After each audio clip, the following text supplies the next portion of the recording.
They're very, very super intelligent. Jai Krishna bhaje se bada chatur. Those who do bhajan, they are the most intelligent. How do we understand this? How do we understand that the sincere servants of Sri Hari are the most intelligent people in this world? Well, if someone starts a profitable business and the input is, let's say, 50 rupees, I'm just giving just a number, he starts up with 50 rupees. And let's say the outcome, the profit outcome is 5 rupees. So you will say that person is not doing well. Let's say he puts in 5,000 rupees and gets 2 rupees profit. You think he's very intelligent? Not very intelligent. On the other hand, imagine someone who puts 2 rupees as an input and gets 1 crore as an output. What do you think of that person? Imagine someone who invests 2 rupees and gets 2 crore out as profit. What do you think of that person? Very intelligent, right? Super intelligent. He's somehow very pakka businessman. He knows what he's doing. So why we are giving this example is because materialistic mindset is such that I will collect more and more material objects. But we have to understand, at death, all of this has to be left behind. So with your body, you're spending 50 years, 60 years of your body working to make the money that you're going to leave behind. So that's not a very intelligent proposal. But on the other hand, we see that the pure Vaishnavas, what do? They use this body, which is temporary, to attain Krishna, who is permanent. They use this body, which is filled with suffering, to attain Krishna, who is filled with happiness. They use this body, which is dull and dead matter, to attain a spiritual form, which is completely vibrant in consciousness. So this is like using a 2 rupee temporary material body to get a 50 million profit of Radha and Krishna. They are more worthy than 50 million. I'm just saying some numbers so that we can understand. Imagine there is someone who's collecting natural spring water coming in the environment. He's collecting natural spring water and he's drinking. But there's another one who's collecting that spring water and thinking, why not I package it and start selling it like 20 rupees a bottle? The spring water is anyway naturally available. Why not I bear in some profit out of it? So materialistic people are those who are coming to the spring water of this material human form and only thinking of drinking it, using it, enjoying it.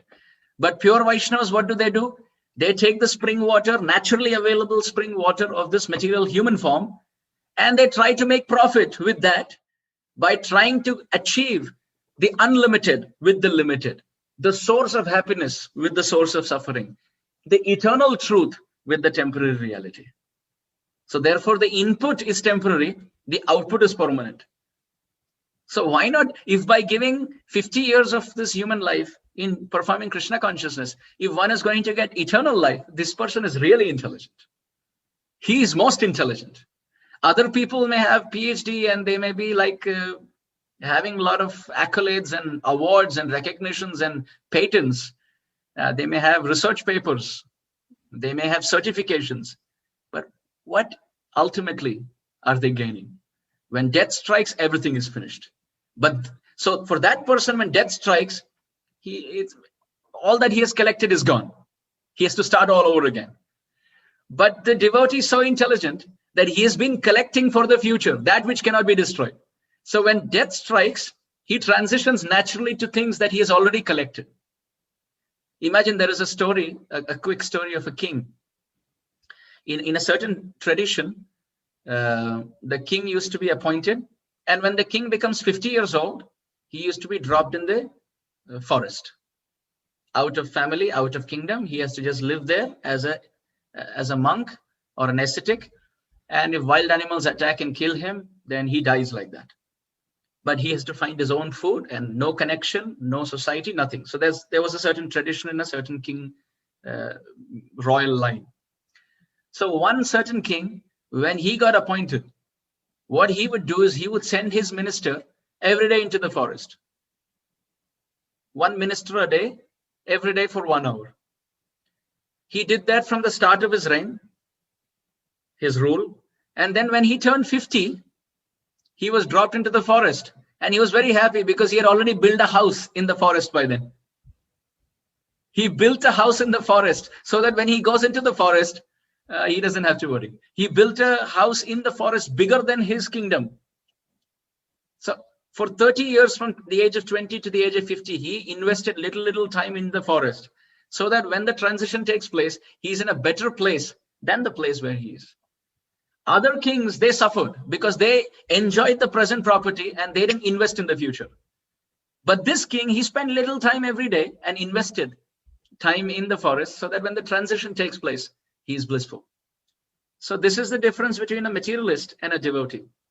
A devotee could be called Bhagavan because he's so intelligent that instead of enjoying the kingdom now, and when death strikes suffering into the forest of uncertainty, the devotee, what he does is, while being a king in this material body, he invests time every single day for his future residence, so that when the transition takes place at the time of death, his future destination is way more beautiful than the present.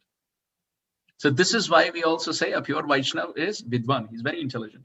So all the opulences of Krishna are there in pure Vaishnavas. They are very strong, they are rich, they are very beautiful, they are very intelligent and very famous.